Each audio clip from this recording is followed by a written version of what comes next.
Hello, everyone. Welcome to FDH Lounge mini episode 1921.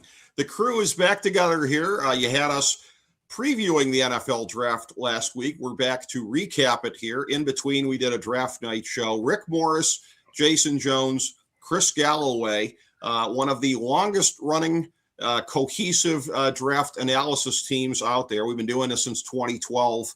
Together on the FDH Lounge. So just 5 years shy of how long the show's been on. It's been the three of us continuously doing this. On draft night, I want to send a special thanks to others from the FDH Lounge family who were on the show. Russ Cohen, Bob Glassman, Joe Stazak, Ben Chu, with a little cameo from the Portland nightlife at the end of the proceedings here. So it was a great fun night. We're going to be here to break down everything that happened. But as I alluded to off air, I want to start by getting into a couple of macro level issues. And these are things that we really shouldn't have to cover, but I think we do because some of them have been called into question out there a little bit.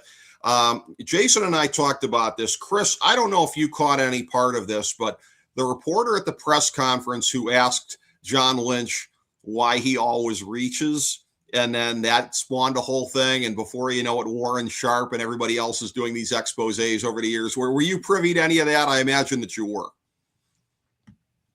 A little bit of that, yeah. Just the sort of the tail end of it when I jumped on. Talking about. But I mean, I don't know if you saw any of this as it was happening the last couple of days. It was pretty amusing because one question at a press conference, one reaction to it, spawns this whole thing of like, let's do a deep dive. A lot of people were doing that simultaneously. And then it was like, oh my God, look at what they've done over the last decade. And the degree to which I know Kyle Shanahan is involved a lot in the procurement process here. So we've seen this before in sports of where, the GM is undermining the coach, but they're the same guy. I mean, I know that John Lynch is technically the GM, but like, imagine if Kyle Shanahan, the player procurement guy, had a better brain, because Kyle Shanahan, the coach, is damn good. And we're now learning, as we look at this, just how much he's had to overcome. And the record of this, and John Lynch openly saying, we don't mind going outside the consensus. We have our own board. And I said to Jason prior to the show here, I always had a weird feeling about San Francisco over the years, but now I can like put my finger on it a little bit more. This is a perfect example on our post-draft rankings. By the way, find us on the main page at fantasydrafthelp.com. We're going to have this up on the screen for part of the show here tonight, the 2026 FDH NFL post-draft rankings. We'll get into this. San Francisco only 30th on the value spectrum for how they did in the draft off of the Jason Jones top 100 players. In needs, they were tied for 9th. So they went out and they did a very respectable job of addressing their needs. They just did it with a bunch of guys that they reached for. And this whole thing of like all the people that love to demagogue is it takes 3 years to even know what a draft class is going to look like. And it's like, here's the thing though. If you're within the general consensus, right? I mean, like there's Jason's player rankings, there's his mock draft, there's my mock draft. We're all within the consensus because we understand market value. And the classic thing with fantasydrafthelp.com we've talked about from day one is value. Okay, you have to understand this. You have to understand where the market's at. To completely disregard the market and say, we're just going by what we think, screw the market. That's a thing where, again, there are no words for this. They're like, we've had a guy on and off. Well, he's deceased now, but a guy who had been in our fantasy baseball league for many years, my friend, the late great James Evans, with his team, the High Plains Drifters. He was famously a guy who was like, I'm going to take guys wherever I want to take them. He actually won, I think, like 2 titles. The other years, not so good. If it wasn't a title year, it was not going to be a very good year. And that's how it goes. You can have outlier things. And he was like one of the smartest baseball guys I've ever known. So let me address this in 2 ways. I want to know what you think first, Chris. Yeah, because like when we talk about the market, Chris Galloway can expound on that all day long, regardless of the subject. I think the traditional way that when teams put together their board, they don't try to reach in terms of where they think the player is going to go based on where they think other teams have them valued. Yep. Okay. I mean, that's really what it comes down to. Um, and therefore, if you somehow thought Mendoza was a day 3 pick, right? You're like, whoa, what did the Raiders do? Right. But that means you're not reading the room. Mm-hmm. Um, I watched San Francisco's draft and I kept thinking, when are they doing that? That's a strange pick there. There were some other guys in this draft individually with teams where I questioned the how and the why of where they drafted them. There were times in the past when the Browns had drafts like that. When you were a fan, you would scream about, why are we taking this person in the second round when they have a 5th round grade on them? Sean Thompson.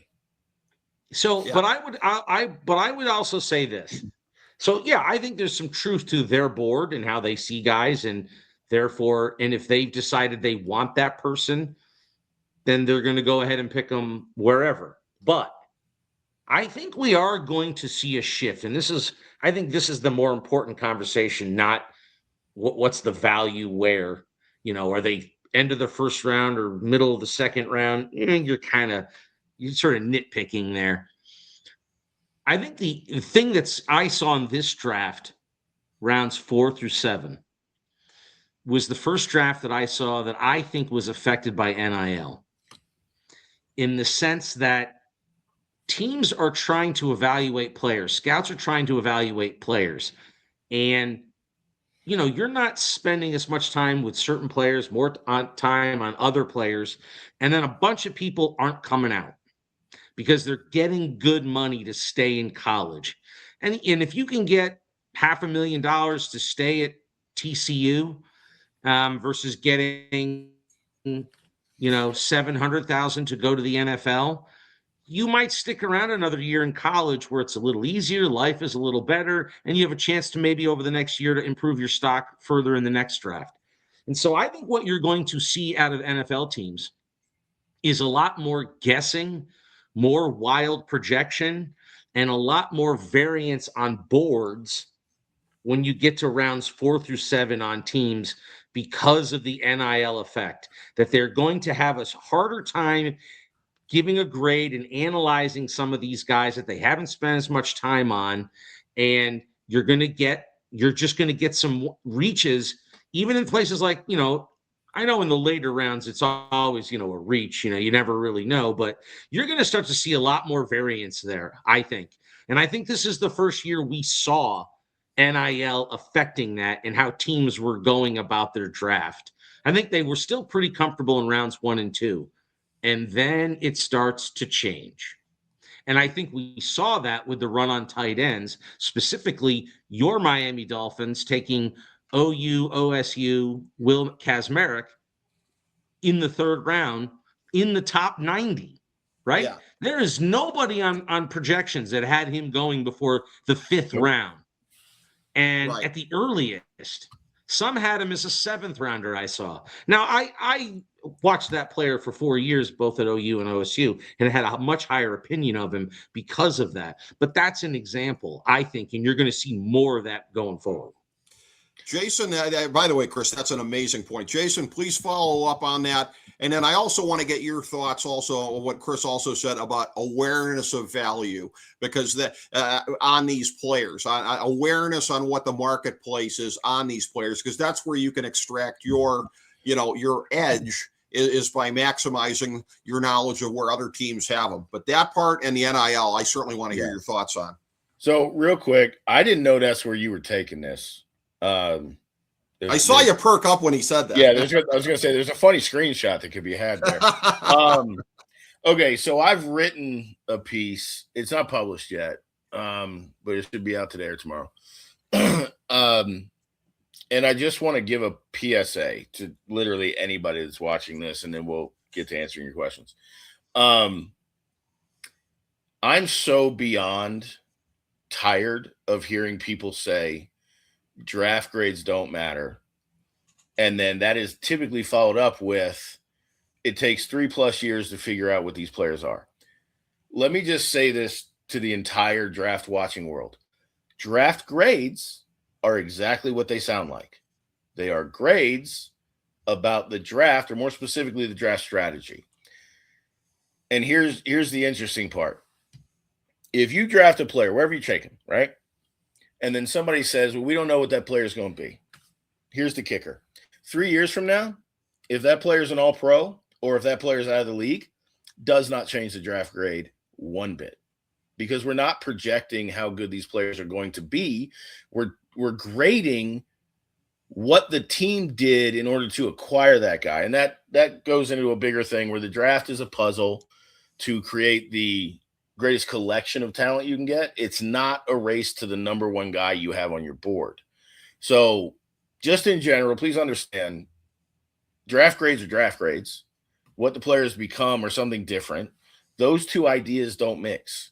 So when we say draft grades, or we say we don't think that San Francisco did the right thing, we're not saying the player's going to be bad. We're saying how they went about getting them is questionable. That you left a lot on the table to get them. For example, and I'm sure we're going to talk about this later, Emmanuel McNeil-Warren. Mm-hmm. That is going to be regarded as a great pick, not because Emmanuel McNeil-Warren is a lock to make 8 Pro Bowls. It's because the consensus was he was somewhere between teens and like pick 40.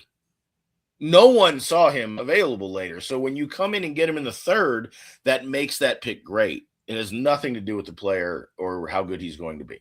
Anyway, now that I've said that, Chris hit the biggest storyline of this draft that most people are not thinking about or considering. I have this opinion that we saw the reaches we did, and we saw names. I'm going to tell you right now, there were at least 50 names on day 3 that I didn't even look at. Like, they weren't even on anyone's radar, and they came out of nowhere. And I'm not talking about Uwar Bernard, who's from Nigeria and never played football before. I'm talking about real football players that we just didn't hear in the conversation. And the reason for that is what Chris is talking about. It is more advantageous for the player, unless you're a lock to be like that dude. It's more advantageous for the player to stick back. Now, going into this draft a year ago, we thought we were going to potentially see Arch Manning, Dante Moore, maybe even someone like Sorsby, who's in a bit of a situation right now. None of those guys came out because it's better for them to stay. They're going to get more development. They're going to make their money, whatever. And what we're going to have is a growing situation where the elite dudes at the top are going to go at the top. And we're going to reach a point in most drafts, and it could be the 2nd round, could be the 3rd round, whatever. It depends on each draft crop, where you're going to go, who are these people? And it's because the transfer portal and NIL affords a new dynamic we've never had before. And these teams can take their time and look at players differently and value them differently. So I think Chris is absolutely right. This is the first draft we've seen that is dramatically impacted by NIL. And that's not going to go away anytime soon. And to be honest, as NFL fans out there watching, you should like this. Like, I know the initial thing is, well, in this draft, I wanted all these players. Well, half those players aren't in this draft. So if you can get used to that, the idea is we're not going to have these guys that go get drafted because they got a bunch of hype the year that they got drafted. And then you get them and you're like, oh, this guy doesn't understand high-level concepts. You're not going to have that. These players should come in and be better. And it's reciprocal. Now, basketball's a different conversation. I don't know how that's really going to work as well. But I do think the biggest storyline of this draft, beyond players and teams, is how NIL has affected it. Well, that's an amazing follow-up on your part, Jason, and something that, again, as Chris mentioned before, as far as a former Bobcat player who had been taken. I want to get to the other macro level point that I'm going to make before we get into some of the specifics on the draft. And this one being, I'm going to touch upon Chris is in my alma mater down there at Ohio University, the Harvard on the Hocking. That unfortunately for the kids now, they're not too far away from final exam time. Quite frankly, it was better when we were there, when it was on quarters. There's no place like Athens in the springtime, baby. You want to be there until early June. These poor kids now. But I digress. Okay, when you're taking your final exam, you reach the point of pencils down. That's where we are, people. Pencils down. It's exam time. We might as well start the season tomorrow, figuratively. I know everybody needs to still do their off-season work and whatnot, but like A.J. Brown is probably going to go to the Patriots, and there might be one other outlier move here or there, but the meal's been cooked. The rosters are in place. There's going to be the final cut downs. Some teams are going to, say one man's trash is another man's treasure, either post June 1st or in training camp when there's cuts. But if your team didn't do what it needs to do to contend for next year, too late. I talked about this with Chris before, that catching part of a Cleveland area podcast that has a lot of goofy crap on it, of where somebody last summer in August was like, I'm not giving up on the season now. And I made the point when we did the divisional previews last August, you're either ignorant if you say that, or you're pandering for clicks, because science tells us that basically you're locked into a range at this point in time. Now, we'll talk about this later on, and there is a feature I do in the fantasy football guide that comes out later on in the summer, the top 10 players on the spot in the NFL for this year. One of the top ones on that list is going to be Shedeur Sanders, because this would defy Chris's expectations and my expectations. But if he could break out this year, if he could be worthy of the first-round pick so many people saw him as a year ago, it's a winnable division. Chris and I talked about this over the weekend. Like, the Browns could be an outlier in this regard if he does the thing that so many of us don't expect him to do. Okay, you guys are having Shedeur conversations and I'm not involved? Well, that was by mistake, Jason. That was clearly by mistake. But it's like, he's an example. It was more of a side comment than a conversation. Let's be clear. Side comment, yes. Now, about that it's a winnable division. And that's the whole thing, is that I make this list every summer, the top 10 players on the spot. And generally what that is the team didn't do anything in this one area. So this guy better step up. Shedeur Sanders is going to be very high on my list here, because he's the classic example of what I'm looking at. The Browns are basically letting it ride at quarterback. And we're going to see how that plays out. Most of the time, right now, you're locked into a range for the season. There will be teams that defy that.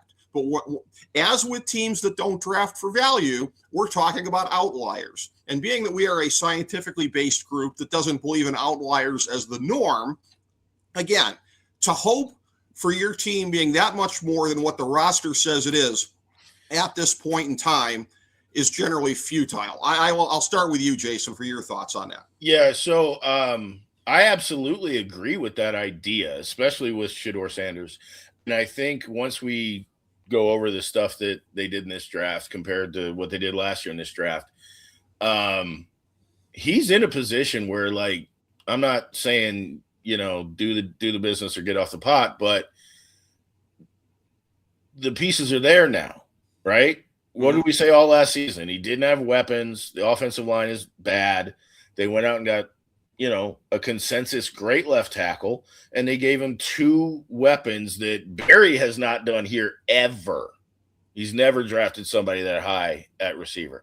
So I totally agree with the Shedeur part, but that's, my confidence in it comes, watch him get comfortable, though, and see what happens. Now, I want to give, to sort of piggyback on your point, I want to give a different example where this played out in real time, and I was flabbergasted at the volume of fans that didn't get the problem. So we get to training camp-ish of last year, right?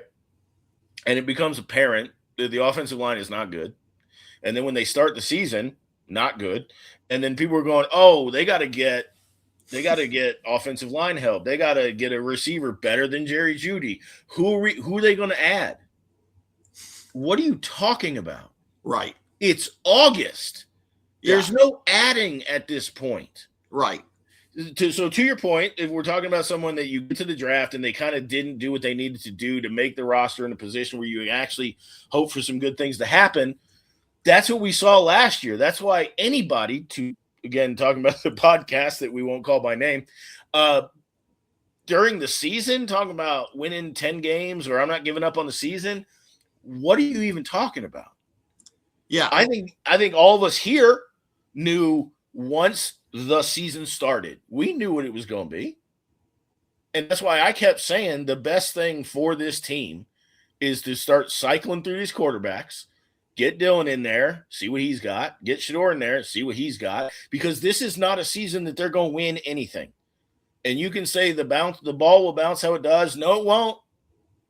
No, there's a base understanding that your roster has to be in a certain position, and it wasn't for them, which is why 3, 4, 5, 6 wins at the most is what we were talking about. We were talking about that probably this time last year. So, yeah, to the point of, the whole optimism, like, oh, I'm not giving up yet. Yeah, you're being ridiculous because we've seen enough, whether you're talking about like an individual level or just in general, we as football viewers have seen enough to know when it's not going to work. And exactly. There's a few teams in this draft where you kind of hope they're doing like a 2-year plan because this wasn't it. Yeah, and it's pretty clear who some of the teams are. They're tanking for quarterbacks for next year, and we'll get into that a little bit more. That's something I can at least see that. I can at least understand that. That makes sense. Real quick, because this was a one quarterback draft. Yeah, like that's what this was. Mm-hmm. Now, if we assume everybody that matters has a good 2026, let's say, right? Yeah, people are going to be gunning for Arch and Dante Moore. There are 10 quarterbacks that could be in next year's draft that you look at. Maybe they're not the franchise guy, but they're a legit starting option for a stretch of time. And from a draft perspective, when I look at that, I'm sitting here, admittedly as a Browns fan thinking, I really need Shador to work out because if you go into next draft and you have any capital whatsoever, and you've got the Jets with 3 first-round picks, they're going to trade up to number 1, and then there's going to be another team that's going to mortgage the farm to move up to number 2 or whatever. Now we start to see some things falling, and then my brain goes to, but if Shador is good enough or is the guy or whatever, can we Ditka this damn thing and go get Jeremiah Smith? So there's some interesting concepts, and he's not the only one. The Auburn kid that transferred, Coleman, like he could be nasty. If the Ryan Williams in Alabama gets his stuff together, he could be another one. So my dad, if he were here right now, would be saying, how has Julian Sands' name not come up yet? Well, because he's a quarterback, and the premise is I'm hoping we're not worried about quarterback. I just like when you're talking about the ones before, though, but yeah. So I mean, to make Papa Morris happy, take Arch Manning, Dante Moore, Julian Sayin, throw them in a tumbler, and you decide who it is. Sellers, just kidding. One of those 3 is going number 1, and there's an argument to be made for Sayin. Yeah. I think we talked about this in the pre-show. There's an argument to be made for Sayin over all of them right now. Maybe. We'll see what he does this year. An argument to be made right It's not impossible. It's not impossible. I agree with you on that. Chris, let me get your thoughts on all of this. First of all, and I know I'm in the minority. I'm not convinced the starting quarterback isn't going to be Deshaun Watson. They are paying him the most. He's the only quarterback on this roster that's ever done anything in his career. Now, do I think that right now, to me, it's a coin flip whether it's him or Shador. I don't think that it is, going to be Shador with Watson. I think it's more likely Watson starts the season, and if he stinks after 4 games, Shador comes in to finish the season. Let me just say this. Jason, I would I'm just not- say, shoot that shiz into my veins if it's Watson day Yeah, one. but I Getting but I booed want to at point the out opener. something.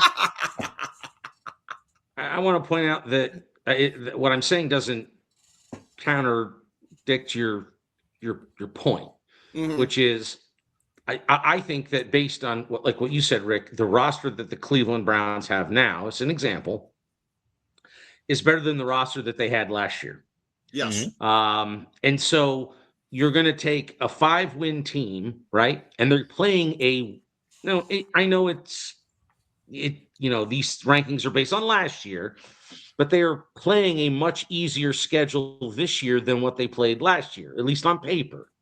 So now you've got an easier schedule, a better offensive makeup with basically the same defense, and you won 5 games last year. My message to Browns fans is if Watson and or Shador are playing as the 23rd or 4th best quarterback in the league, they're probably going to win at least 7 games this year, probably 7 games. So there's no top 3 quarterback coming. They're going to be like the 10th pick in the draft, maybe the 11th pick in the draft. I expect them to earn a high pick with their quarterback play, though, Chris.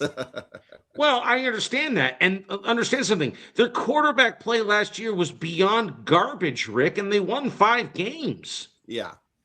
And there are 2 other games I could argue that they should have won with an offense that was beyond morbid.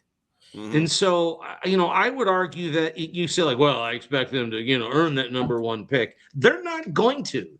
Not with this defense. And I know defenses don't automatically translate year to year. That's other than those early aughts Ravens teams, 99 to 2004. Defenses one year could be here, the next year they're here, they're up and down. I mean, it could be the same damn people, and they can vary a lot. So, but if this defense is close to what it was last year with an improved O-line play, and again, I don't know that the O-line play is going to be that much better. I don't think they're going to be the worst. They're probably going to be more like close to the middle of the pack, right? Judkins gets a full summer camp. Remember last year, he didn't get one. He's healthy. You've got more wide receiver. You've got a new system that I think is more catered to Shador and Deshaun in this new offense.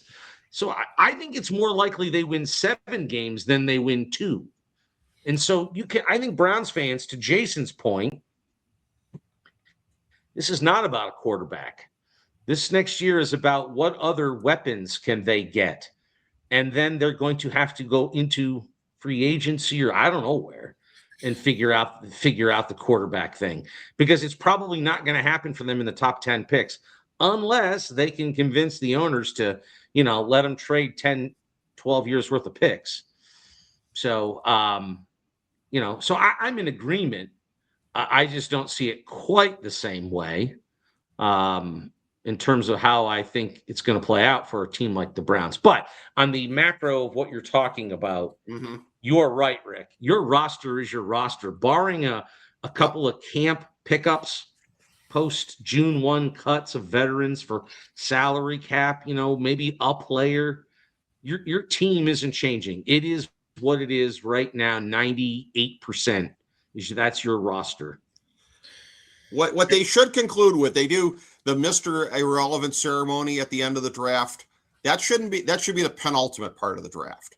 That they should do that, and then the very last image that you should see up on the Jumbotron there is good old shout out to the Macho Man here. Have him saying, "It is what it is," because that's where we are right now. It is what it is. And I'm sorry, you were about to make a point, Jason.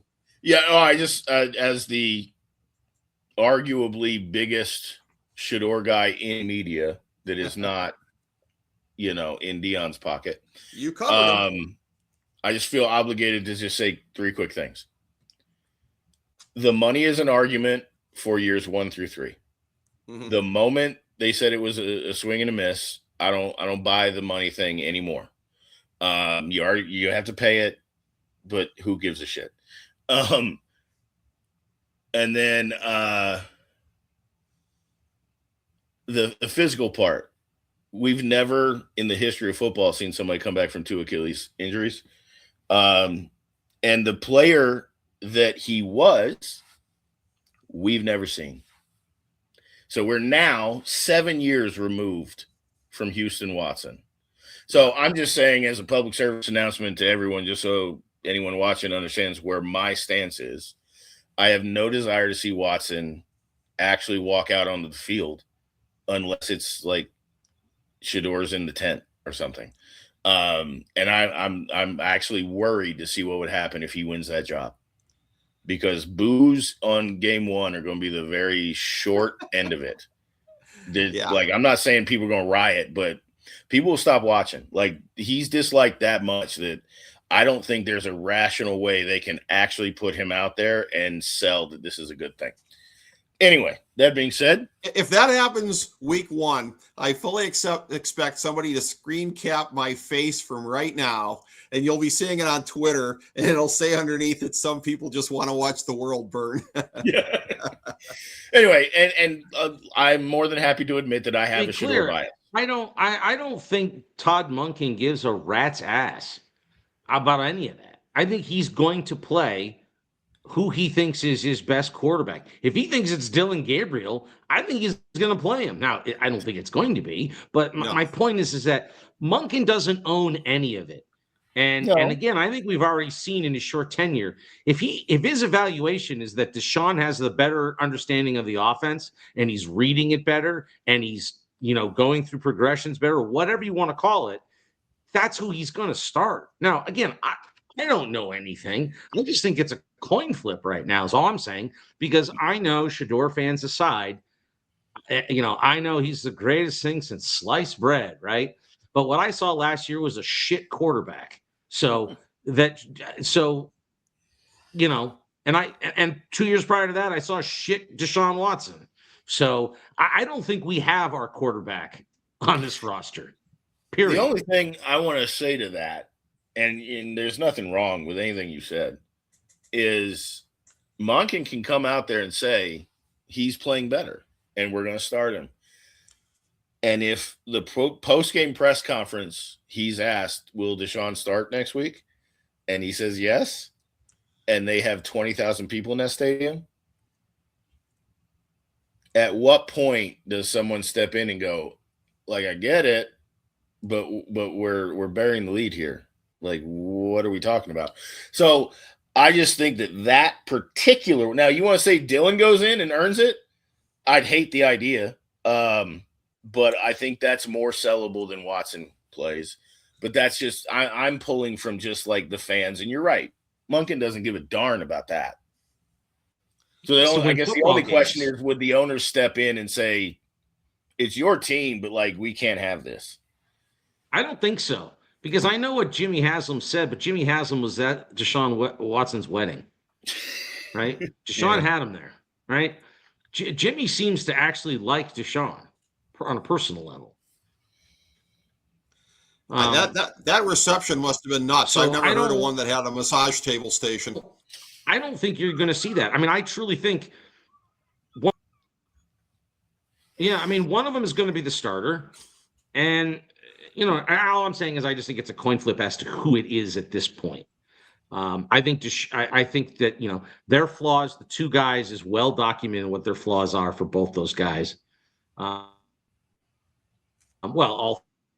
three. I would love for Shador to become this season the 20th best quarterback in the league, and to show progress and to get better and to throw for 3,800 yards and 19 touchdowns to only 11 interceptions.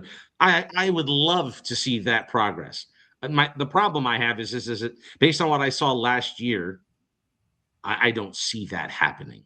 So I'd love to be wrong, obviously, because it'd be great for my team, and I would love for Shador to become the quarterback so many people believe he is already. But we haven't seen it yet. Yeah. Well, and if what you outlined happens, that's the ideal situation.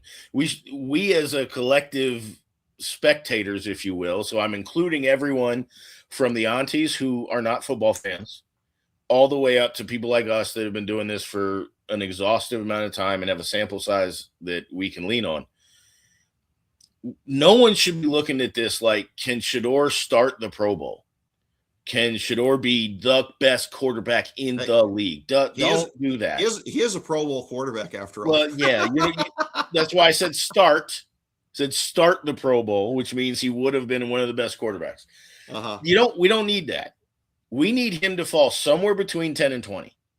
Now, 10, I think, is still a little bit high. But if he's the 20th, the 19th, the 18th best quarterback, the defense will do what it does. The running game will do what it does. And now we're having a conversation, in 8 months from now. And we're saying, did he do enough for this to be who it is moving forward? Or do we still need to have a conversation? And to your point, if they do that, they're probably like flirting with 500. If he's playing really well and the receivers are coming along, the rookies, now maybe are we talking your fringe playoff team? I don't know. But the point I'm trying to make is the problem with a lot of the fans who have been with Shedeur long before he got drafted is you're inflating even what he is. And you need to let him just be. Let him learn it, because the thing I keep telling everybody, and people are going to push back on this, he was not comfortable. I can see it. I know what it looks like. I know what it means.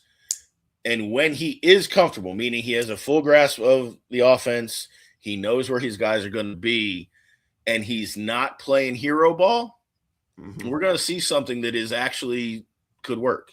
And I think the bigger point here is for the Browns specifically, if Shedeur works, it changes the trajectory of the team.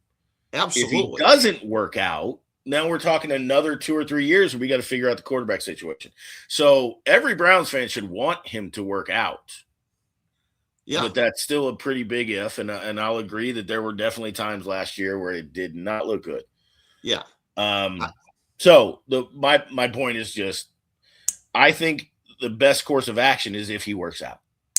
Well, sure. I mean, that's what every Browns fan has to be hoping for. Now, as we take a look here, and this is going to guide our look at some of the individual successes and failures in the NFL draft this year of some of the teams.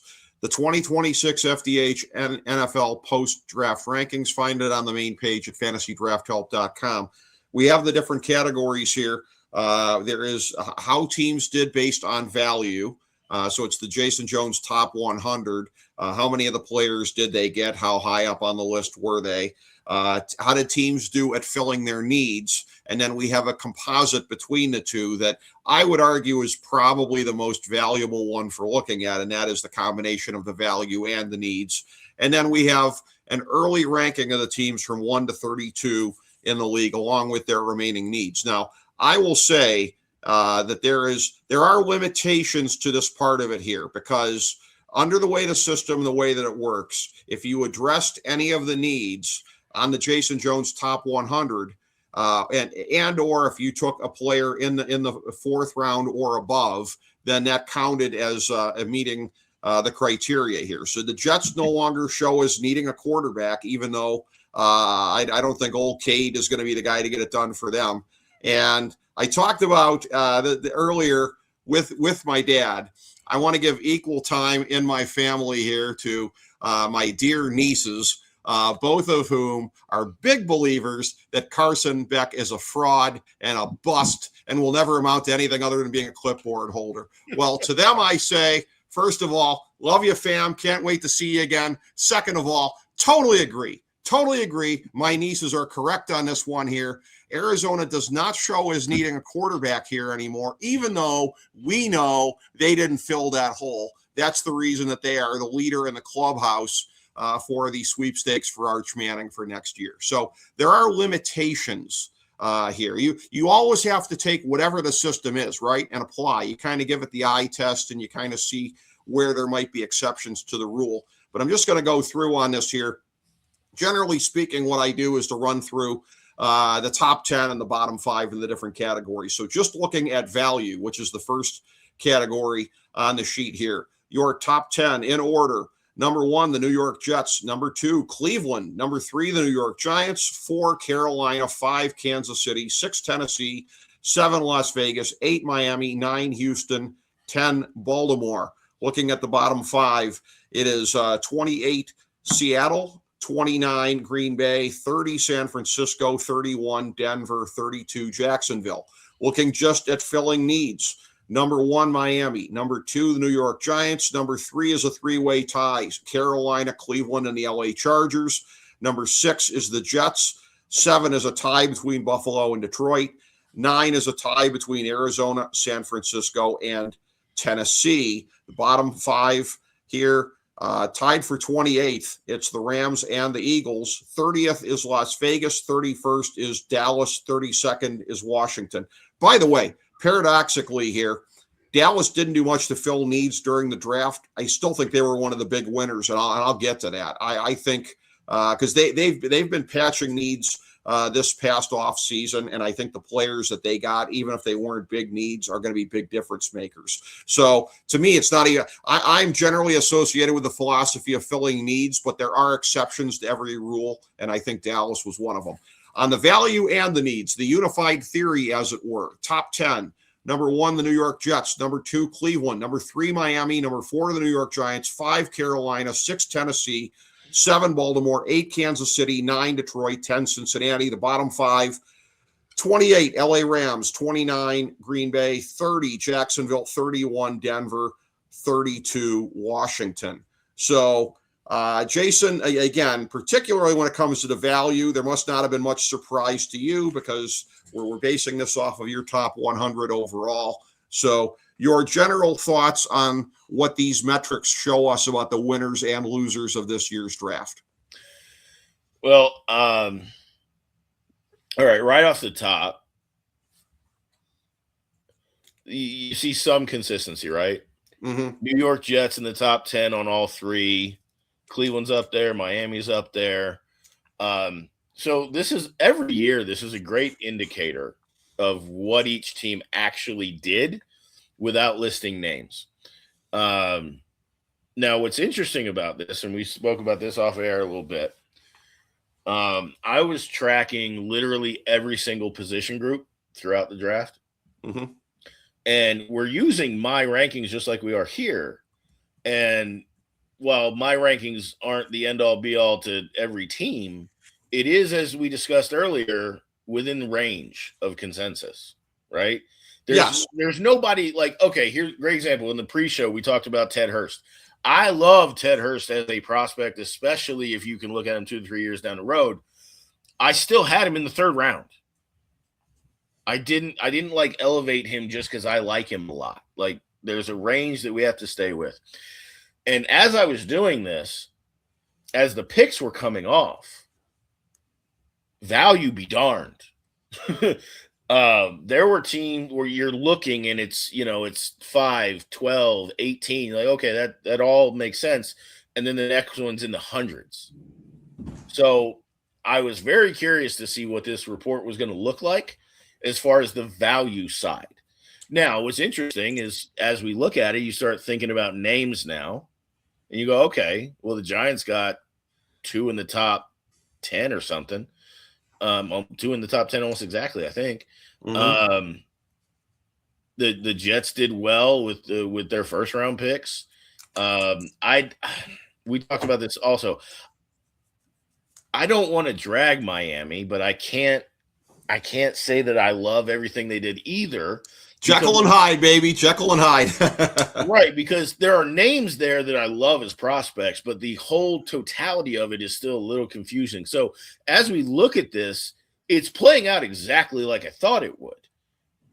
There's going to be teams that people talk about on TV that are going to say, oh, this team did great. But then if you filter it through this, like, well, it was solid. It wasn't great.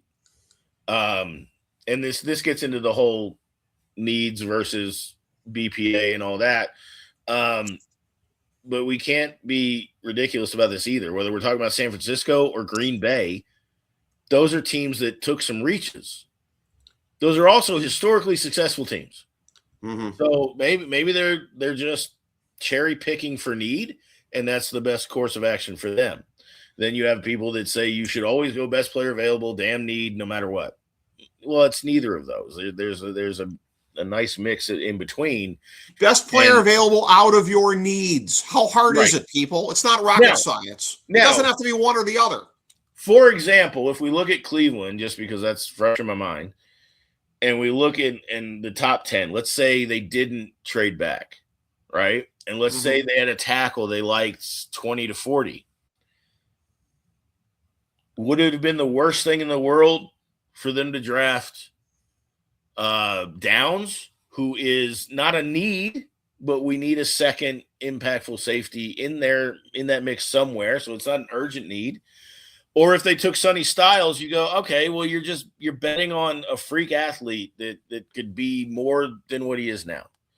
And so you can make an argument, that's okay. But like if they took a defensive end, like a hand in the dirt defensive end, I'm going to go, all right, what are we doing? Right? You got the sack king on the other side. How important was this when your offense is awful? So, yeah, there's a blend. It's the whole, how much of the draft is art, how much of it is science? Well, it's both. It's more science than art, but it's a mix of both. Yes, absolutely. And to expound on my earlier point about Dallas just briefly, that again, they didn't come into the draft with a whole lot of needs. And to be able to get a guy like Downs in there, who we said on the pre-draft show, you had a higher grade on even than Emanwari, and that's even knowing who Emanwari is now with the kind of year that he had. And I've talked about this ad nauseum on the show. The kind of player, generally speaking, a safety who can not only come in there and play at a Pro Bowl level, but just be such a glue guy that he makes those around him better. And that's what Emanwari did on Seattle as a rookie, maybe the most instrumental part of the whole freaking defense. And it was a historically great defense last year.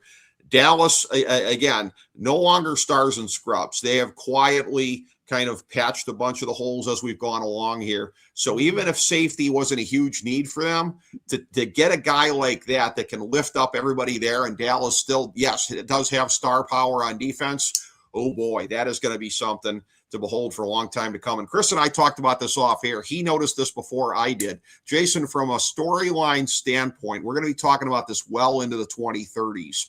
In the NFC East, which is, of course, one of the glamour divisions in football as far as the way the media treats it. The three Ohio State guys, Reese, Styles, and Downs, going in that division. And arguably now being the most important player on each of those defenses, we're going to be hearing about this for years to come at 4:25 on Sunday afternoons in this division, because these are all three of these teams are teams on the rise. Make no mistake about it. They're not all playoff teams this year. I'm slotting Dallas as a playoff team right now. I think Washington and the Giants will be not far behind, but enough behind for this year. Beyond this year, maybe look out for both of them. But that's my thoughts on that. I don't have any issues with it, but pump the brakes a little bit. I'm not prepared to hear "We Dem Boys" this early in the calendar. Look. I mean, the fan base is annoying. We all know this. They're also all Laker fans and Yankee fans and Duke fans. I get it, but I mean, I have to call it. I am not fans of those other teams. You're actually a UNC guy. You might be the only UNC Cowboys crossover in existence. You probably are. Most of them are Duke fans, you must admit.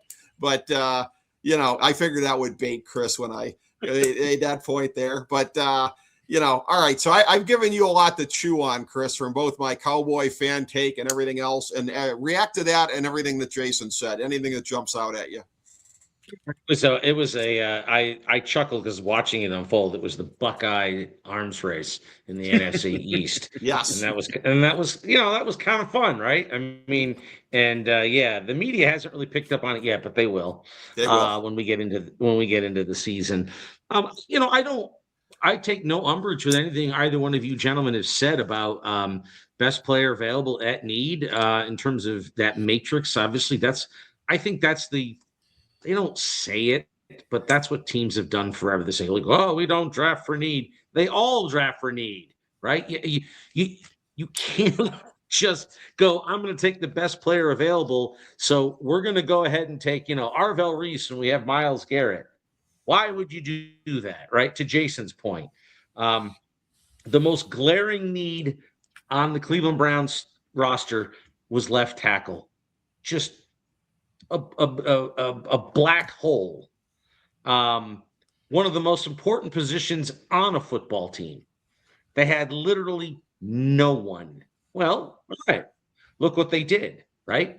In terms of understanding value, and to Jason's point about moving up and moving down, I mean, Andrew Berry, this draft, did a great job of moving down, getting Fano, right? Picking up assets with that other pick in the third round from Kansas City. He got Barber the tackle out of Florida. He got 2 left tackles by moving down 3 spots. And so, he got a kid out of Florida who's might be their future swing tackle. So it was like, boom, he's making things happen and understanding where his need is. And it was interesting to me that he understood the assignment, where I don't think San Francisco did. I don't think some other teams understood the assignment. When he talked about how he didn't expect that run on tight ends in the third round that started. And it was clear to me when they dropped down out of the fourth, when Delp went right before them, that was who they were going to take. Mm-hmm. And they bailed out because he left in that spot before. And he admitted, I didn't see that. I didn't read that right. I didn't see that coming. So there you go back to the original point when we started this entire conversation about understanding the board, understanding value, understanding how other teams value and where and what they are likely to draft and where they are likely to draft it is a big part of the assignment. I look at your rankings, and again, I haven't spent the time to go through and sort of numerically analyze all these teams the way you already have. But my impressions, early on were, drafts I really liked were obviously the Browns, the Giants. I love what the Cowboys did. I loved what the Panthers did. Unfortunately, always the Ravens seem to do a pretty good job. Yeah. I liked what the Titans did. And then there were the teams I didn't understand what the hell was happening, right? I mean, Jaguars, Rams, 49ers, Vikings, there were Falcons. I don't know what was going on there. Didn't care for most of it. So, and I look at your rankings, and if you scan up and down there, I mean, teams I liked just instinctively, right? There they are at the top. And then the teams that I was thinking about, if you pan down a little bit, there they are, like teams I didn't care for. Although I will say I did kind of like what the Saints did, but you have them a little lower there. But some of those teams I didn't care for, Jacksonville, San Francisco, they're at the bottom. They're down there. And a lot of these teams, there were individual spots that I liked what they did and maybe in one particular round.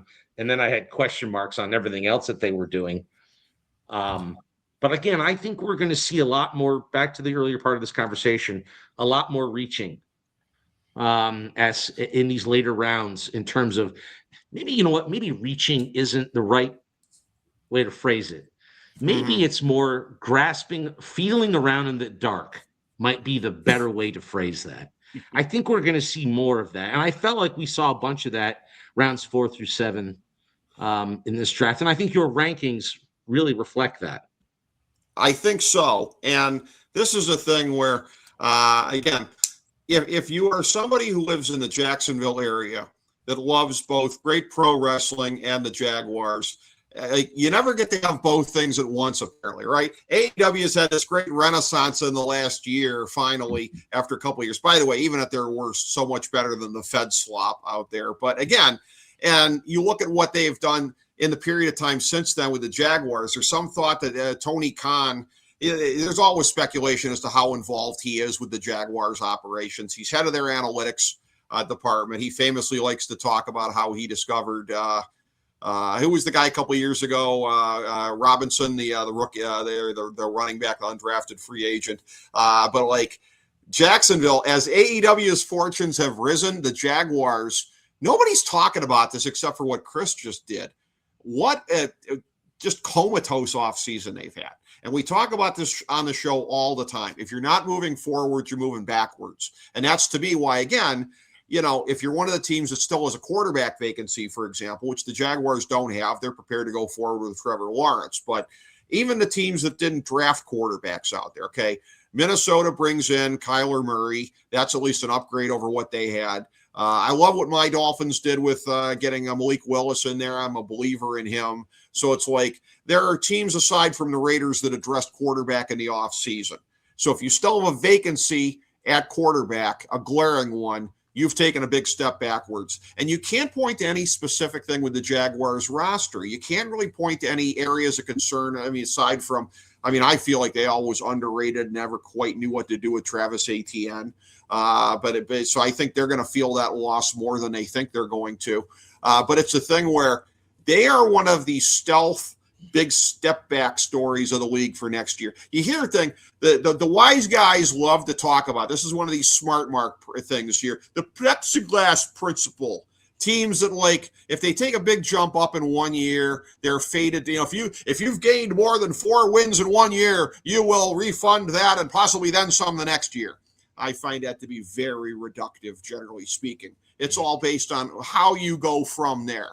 What the Jaguars have done after their breakthrough season, I am entirely unimpressed with. And I think there's a chance that they get lapped by Tennessee in this division. Tennessee's had a very nice offseason. So I think, again, just in looking at this, you have teams that are going to be, again, if you haven't addressed the needs that you have, you're going to be in rough shape. I will say, though, you will notice here, there are teams at the bottom of the draft that don't have, or bottom of my rankings in the furthest right corner. If you're checking this out, either on the video feed of the show, or if you have this form in front of you, not a lot of needs remaining for the Jets, Browns, Dolphins, or for Arizona. Although, as I said before, quarterback should still be a need there. I had to erase it based on the rules of the game as I was scoring this here. But I want to point to this part here too, that teams have done a better job of filling needs. That after the 2021 draft, teams at that point had 5.03 holes on average. That dropped to 4.97 the next year, 4.4 in 2023, 3.97 in 2024, 3.88 in 2025, and it drops now to 3.69 needs. So I think it's a thing where even the worst teams are doing a better job of filling holes. And you've got the Rams, who I've got second overall. And we'll talk about this here with Seattle and the Rams. We'll talk about the top of the standings here, as it were, in a second. The Rams have 7 needs. But remember, they won the Super Bowl a couple of years back, I said, as the greatest stars and scrubs team in NFL history. This is what the Rams do. The Rams are somehow or another able to be the exception to the rule in this way. I think we're going to see a lot of upsets next year. And I think, for this whole thing about it's an 8-8 league, Pete Rozell's dream of an 8-8 league. I'm not saying that that's where we're going necessarily, but I think the odds of anybody necessarily being, 3-14 or 14-3, I think it's going to be more in the middle than it generally is. And I think that this is a reason why. Because even some of the lesser lights in the league, they don't have nearly as many holes as you would think. And in some cases, they have less holes than the superior teams. So, Chris, I want to get your thoughts on that. I'm sure you must have some thoughts on this whole syndrome.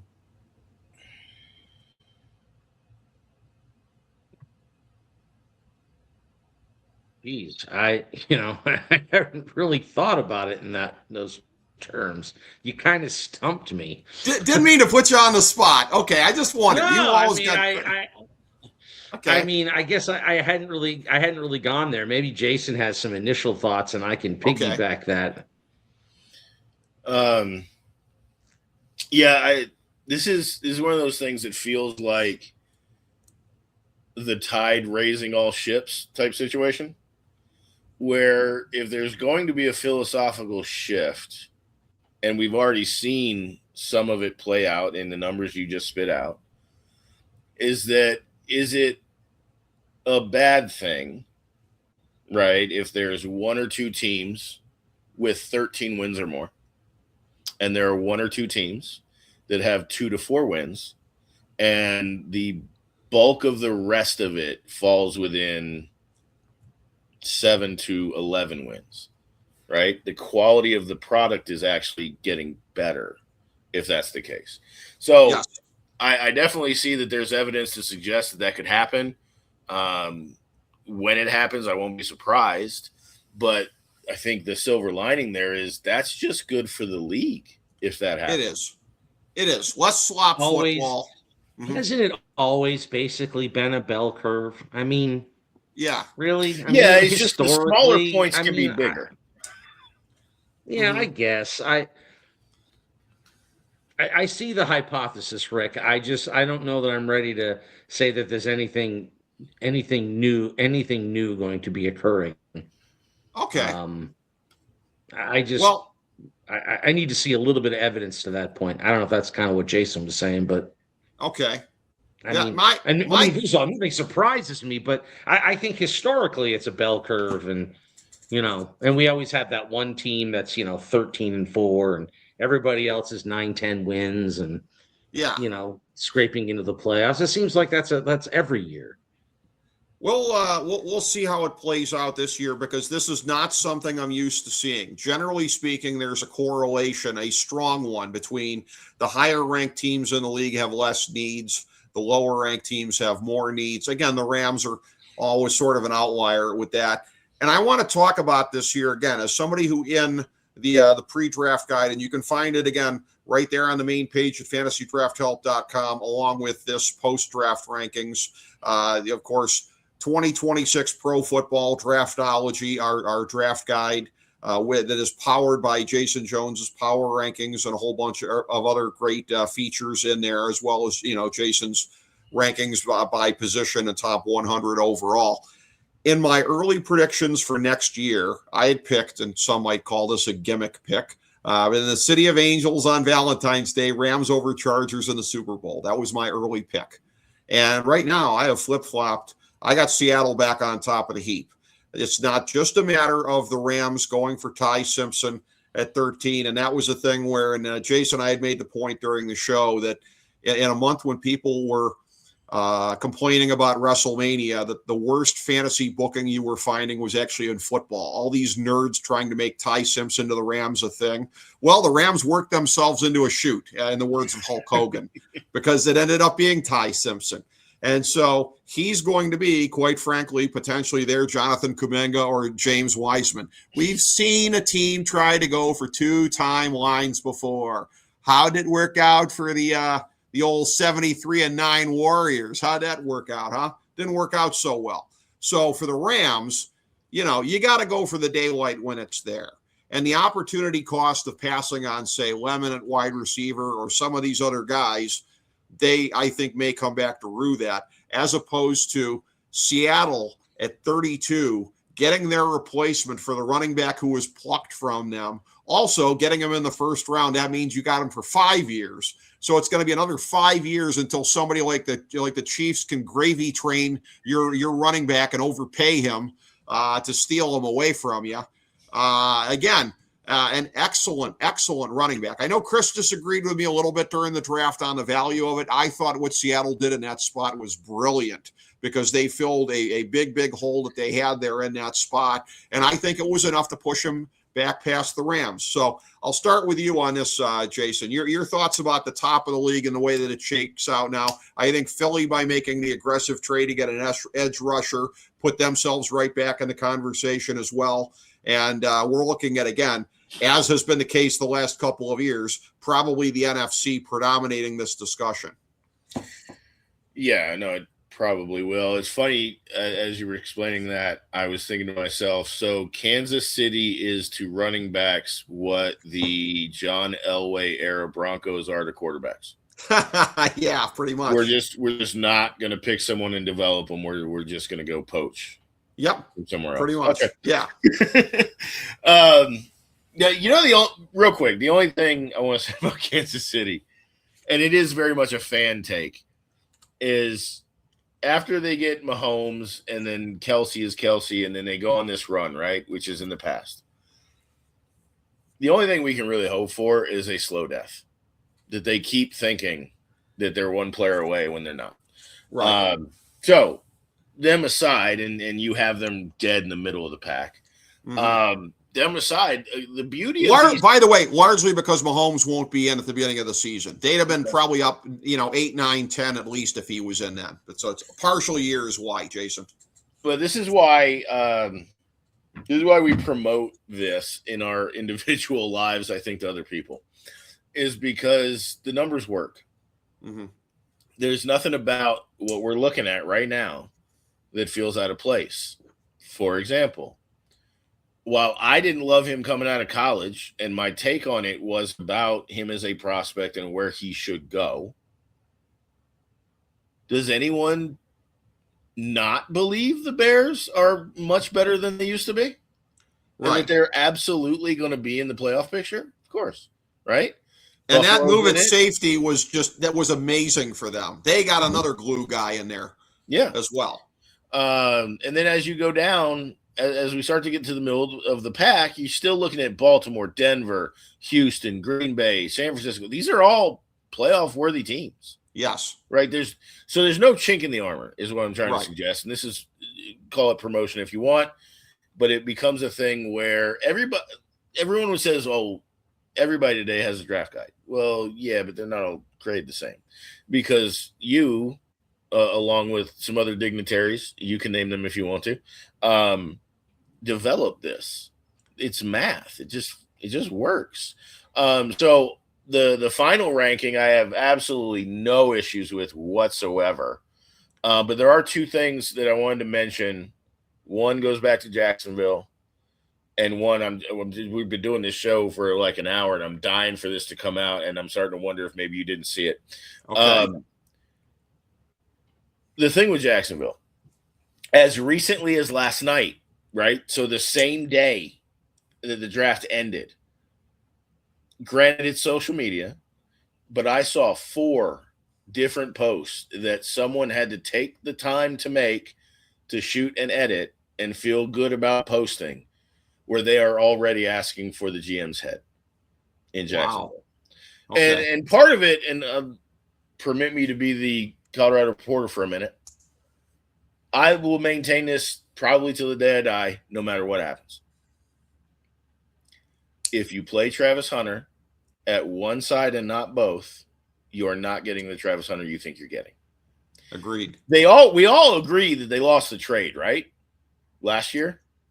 I'm still I've still never heard somebody in the last couple months that says, no, I think Jacksonville still won. No, they lost that trade completely. And then you look at what they did this year. Unlike the Dolphins, which we talked about, who have players on their draft board that I really did like. I still like, and I think they're going to be great pieces, and the Dolphins fans are going to love that they have those players. I can't find that with Jacksonville. I can't find that with Atlanta. Right. So there are some of these where it just feels like somebody wet the bed. Now, the other thing I have to get out, because it's part a new developing pet peeve I have, and I'm sure many people are going to say that's not nice. I would love to see we continue to move the draft to different locations, and we continue to have guest pickers. But can we adopt some rules? We need to stop with the shout outs to people no one watching have ever heard of. Yeah. I love the international fans, but like, yeah, you're in America and you're acting real American right now. Right. But all of that to say, and I don't remember where it was. If you need, I'll go find the clip, because I recorded the whole draft. But I'll go find the clip and cut it and send it to you just so I can get a reaction from you. But there was an international fan or just a guest picker in the middle rounds that got up there, and they just started getting real loud. and there was a very familiar inflection, and they were talking about how great the Cowboys or the Giants or whoever it was. And then there's a pause, and the guy looks out across the crowd and says, Pat McAfee's not the only one that can cut a promo up here. Please tell me you saw that. I didn't, and I I'm feel gonna like find it for you then. I I laughed for 5 solid minutes. it would be only fitting if we're as intertwined as this show has become with my life, if I were to die on air of cringe over something that somebody recounted to me. And I feel like that's about to happen. Call the paramedics, because I'm about to die of cringe hearing that, Jason. And Chris, I know that you and I, exchanged some thoughts about this as well here. And just like, I'm so sick of it. I mean, people get tired, I'm sure of hearing me rip about Roger Goodell's and NFL, and just the entire, dumpster fire of aesthetics that this thing has become. Anything for a buck and empowering bozos everywhere. But yeah, I mean, I'm sure, Chris, you're going to say it's get off my lawn guy, but guilty as charged, I suppose. Yeah, I mean, yeah. Here's the thing. I'm glad they've limited it more now to that third day. Yeah. Because on days 1 and 2, it really pissed me off. I would also say this. I think they think that stuff is more for the fans in attendance, right? Because it's not good TV product. No. And when you go to the draft in person, you immediately realize, oh, this thing is. I would tell folks when it's coming to your city, like, you're going to be all excited, and don't be, because it is a much better event to watch on TV, and it is designed for TV. Mm-hmm. It generally stinks to be there in person, right? Hey, real quick, Chris, depending on your city. I've asked 3 years now in a row. I've gone to my bosses and said, what do we have to do to get me credentialed to go cover the draft? And you know what they say every single time? It's not what you think it is. And I know it's a bucket list thing for you in the media space. And someday we will get you out there. But you're probably going to call me within 5 minutes and say, this just isn't what I thought it was going to be. And that's probably what you're alluding to, too. Is just like, that might just be for the local crowd. It's like a dark match after Monday Night Raw. Cleveland got shortchanged badly with our draft because it was the COVID draft, right? I mean, it was still quote unquote COVID. So there were all these protocols in 21. It also happened to be, kind of a cold weekend in April, right? Congrats to Pittsburgh. They got lucky that they had warm, right? Yeah. Where our cities in the north, that's a crapshoot, right? You could get 3 days of 40s and 50s and rain, or you could get 3 days of 70s and sun. You don't know what you're going to get up in this hemisphere at this latitude. And so congrats to Pittsburgh. They got the good weather. Cleveland got COVID restrictions and chilly weather. But all that aside, even being there, you quickly realize this is made for TV. And it's just not that great being there. I mean, if it was, I can tell you right now, I mean, why wouldn't I have wanted to go to Pittsburgh? It's a 2-hour drive, right? I mean, if it was so great to be at, it would have been like, let's go, guys, let's go. You didn't even hear that out of me, right? Yeah. Because it's not. It stinks. So I have always looked at those shout outs and from the stage and all the shenanigans and the former players and the people that can't pronounce names and all the rest of that. I look at that as sort of a tip of the cap to the locals, the people there in attendance. It's a little more raw. It's not polished like days 1 and 2 are now that are designed for TV. So I guess it doesn't bother me as much. And I just turn the volume down. on day 3, and I'm more interested in sort of flipping through, Twitter and my draft guides, rather than listening to what's going on stage. But back to the original point. I agree with you, Rick. I think Seattle did what they had to do. I'm still putting the Rams above them because I think that overall in the offseason, the Ty Simpson choice, I get it. It's a future choice. They're rolling the dice. They're doing the Aaron Rodgers play for 3 years from now, and maybe it pays off brilliantly. That said, they've still done things in the offseason to improve that team. Mhm. And they were basically, if you look at them against Seattle last year, weren't they like within like a point of each other, or maybe exactly the same amount of points against each other, something to that effect. They were evenly matched. Seattle's going to have a harder record this year in terms of schedule than they had last year. There's also the Super Bowl hangover. I think the Rams have done enough subsequently between the draft and the offseason that I'm still going to edge them out over the Seahawks, despite the wasted opportunity to get a difference maker, in that 13th spot that they could have gotten. Yeah. They just chose not to. I honestly thought that was a spot that, again, we talked about it on live on air. I thought a guy like Sadiq, I thought a guy even like Casey Concepcion, those felt like guys that they would go for. And they decided to pass on the opportunity to do so. I still think overall they are going to be finished first in the NFC West. Yeah. Interesting. Well, and we said in real time, Jason, on the show that had they gone for Sadiq, for a team that runs as much 13 as they do, imagine having a guy who's an actual weapon and not just a body out there, essentially to be an extra blocker. So there would have been that part to it as well. I have said, but hearkening back to the whole fan participation thing here, I mean, I've said too much on this show. I'd have to get plastic surgery to pull this off, and it's not worth doing. But if I could get one of those Browns designations, like what I would do going up there, of just the amount of havoc that I would cause, I would either deliberately read off the wrong player, go into business for myself on that one, or start reading an expose of all of Roger Goodell's crimes and basically force them to run out and tase me in the neck. And that would be something that will be truly astonishing, I think, to behold. Now, here's what not everyone that's watching this can understand. And we can see you, right? Yes. But those of us that know you, even if you had a grand plan for that and it was all systems go, all I can do is visualize what you would look like doing it.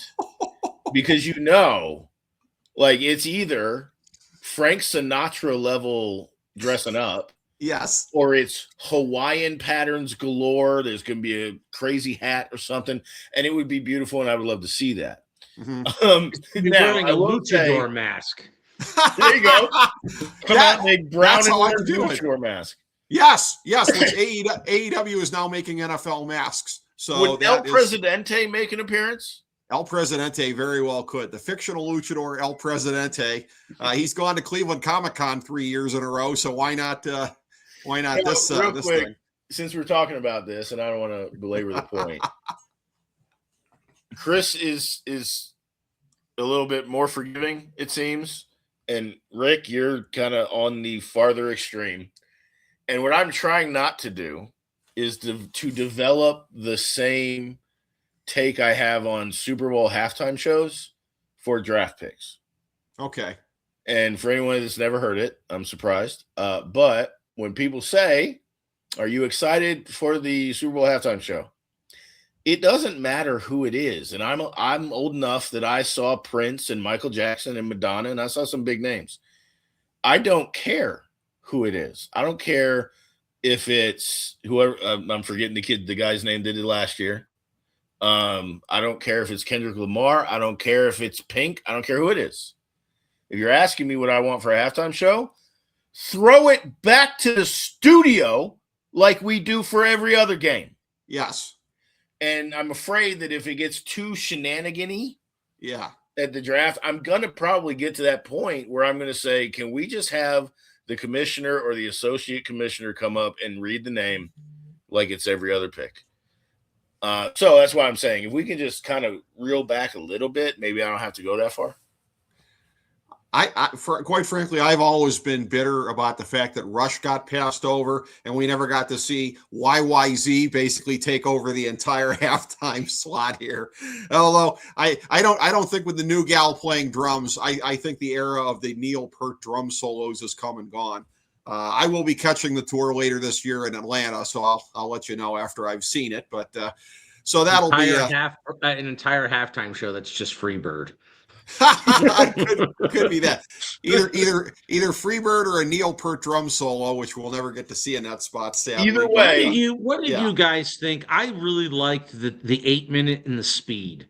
Yeah, I did too. I know that there were some grumblings from the media about how they couldn't get all their points in and their talking points and they're focusing on it.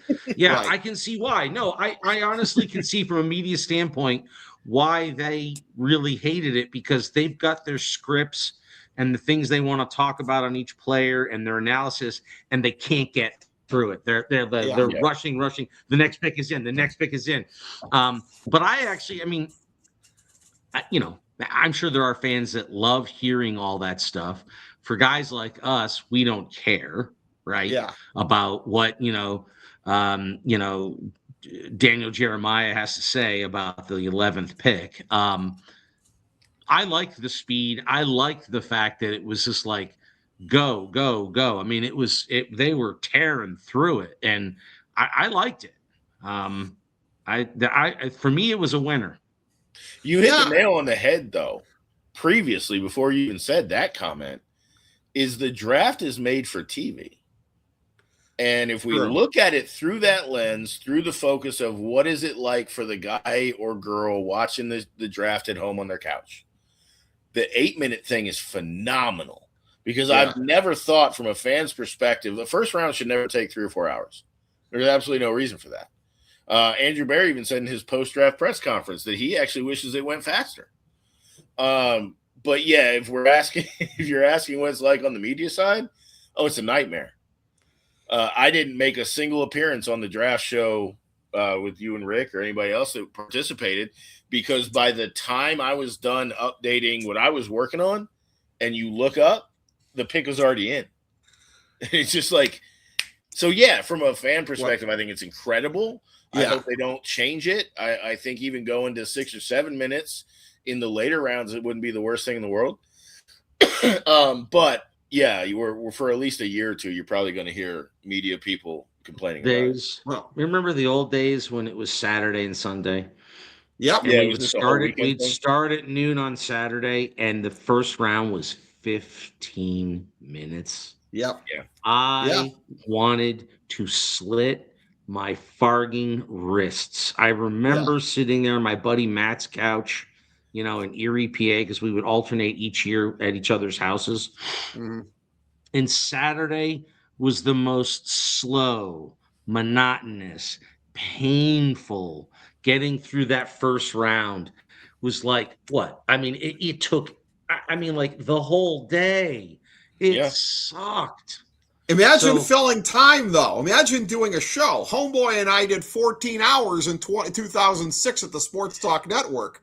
I mean, I know. And I guess in some ways, there's always stuff, guys like us can just talk, right? Yeah. But man, again, back to made for TV, when it was just on ESPN and it started at noon on Saturday and it was 15 minutes a pick, it was not made for TV. It was terrible TV. So I like it now, right? I mean, I still kind of wish it was more of a Friday night, Saturday, Sunday thing versus Thursday night, but I understand why they do that from a rating standpoint. But boy, I like the much faster. From a viewer standpoint, it was like, all right, who's the next pick? There it is. Oh, right. Yeah. I got a moment to tweet about it. I could think about it. There's a couple comments. Hey, we're on to the next one. Oh, right. Yeah. Like, that was enjoyable. It's funny. There was almost a timing that if you paid attention enough and you've done it long enough, there was a stretch there where, and not the top 10, but 11 through 50-ish. right? Both days. It works the same. There was a point where like a pick would come down. You'd listen to whoever it was, ESPN, NFL Network, and they would say what they said, and then they would start to fill. And then you go, oh, I have like 8 minutes before anything happens. You know, if you're a smoker, you could go outside. If you want to go get something to drink, something to eat, you didn't miss anything. And you could literally kind of pick and choose how much consistent watching you did. But then to this year, it's like, oh no, you're just there because they're flying. The picks are flying. And then when you get to day 3, I swear it felt like there was only 5 minutes between each pick. Who knows if there was or not? But I do agree, and I agree with this in a lot of places. Like, I hate it when media people say, like, you know, a Green Bay Super Bowl is going to suck. And really what they're saying is they don't want to spend a week in Green Bay, Wisconsin. Oh, yeah. Okay, who cares? Like, there are certain things that we have to go through. It's just part of the job. It's understood. And this is one of them. I'm perfectly content knowing that the 3 days of the draft are just going to be chaos and fast and everything's moving, than to go the other way. And then millions of people that are watching on TV are like, why does it take so long? Oh, yeah. The media people will figure it out. The 8 minutes of pick, though, was great. And I think that I didn't feel like it was getting even fan level boring until we got to like the middle of day 3. And again, we talked about that. That was those were picks that teams were just cherry picking, or they were just going for what they liked. And there was a little chaos to it. So it was kind of interesting. But as far as the pace goes, I definitely hope they don't go back, because from watching it on TV, it was fantastic. Well, and like media agendas can be, you know, very, very, very noxious depending on what they are. Like, one of the best examples that I can think of is the second time that LeBron was in Cleveland, when you would have those like Matt Moore and Chris Mannix in the national basketball media that would be throwing grenades into the Cavs locker room, trying to stir up crap all the time. Because it was like, they would never admit this, but the mindset was, we used to get to go to South Beach in June, and now we have to go to Cleveland in June. I'll do anything to avoid going back to Cleveland in June. Let me start this rumor. Yeah, that kind of stuff there. Like, hey, I'm sorry you don't get to go to your beloved, resort setting. Hey, listen. What? Cleveland in June is lovely. It's going to Cleveland in January and February that I certainly understand those guys. Yeah. They would rather have been in Miami during those stretches. Yeah. I get it. Point well taken, Chris. It's all a matter of timing. And my last word on the whole thing with media the night of the draft is, and again, I think for any of us that were going through doing a broadcast of it for the first time with the 8-minute thing here, we all deserve God's grace. It was uncharted waters, whatever. And I say what I'm about to say with love and a little bit of ball busting, but there were a couple points in time when our great friend, the beloved Joe Stazak, he'd be off on a monologue about something, and then I'd come in and like, okay, here's what happened with the last 4 to 5 picks, So it's like the pacing, we hadn't been through this before, right? Nobody knew that it was like, oh crap, well, I only really get 30 seconds here or whatever. Like, we'll know this going forward. We'll know going forward to expect this, but none of us knew to expect this at this point in time. So it's funny, for about a half a heartbeat there, I thought you were about to tell the broken headphone story again. Oh, yeah. Hey, that was also 20 years ago. Yep.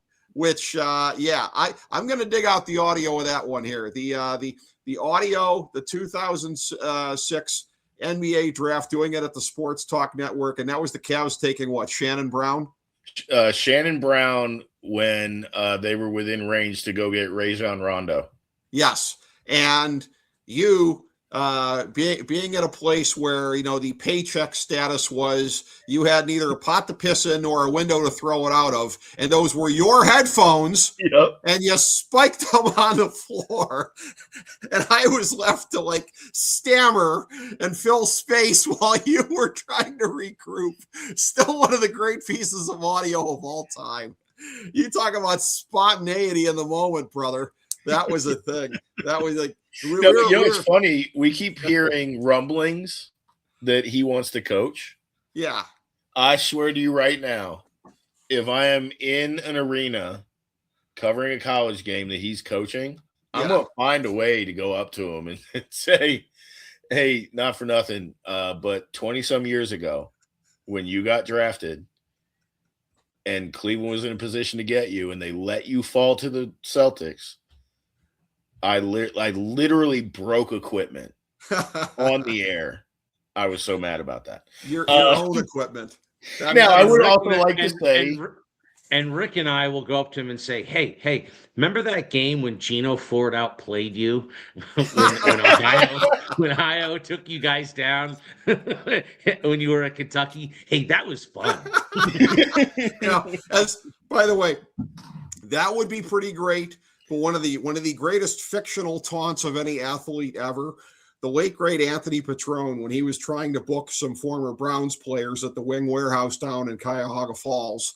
One of the ones at one point he was trying to book was Dennis Northcutt, whereupon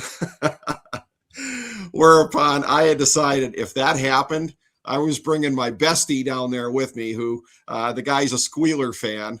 And I was going to have him come up to Northcutt, shake his hand, and say, "You're my favorite Browns player of all time." But that there's not many times where I would have been able to say, "Oh, if that's who you're trying to get, yeah. let me call him for you." Okay. I don't even know if you guys know this. Before the Sports Talk Network, Okay. I was an assistant manager at a retail store in the mall. I don't want to plug them because, screw them. But probably defunct anyways. Yeah, and this was at the, now, as I understand it now, this hurt me mall in my soul, the now defunct Randall Park Mall. Yes.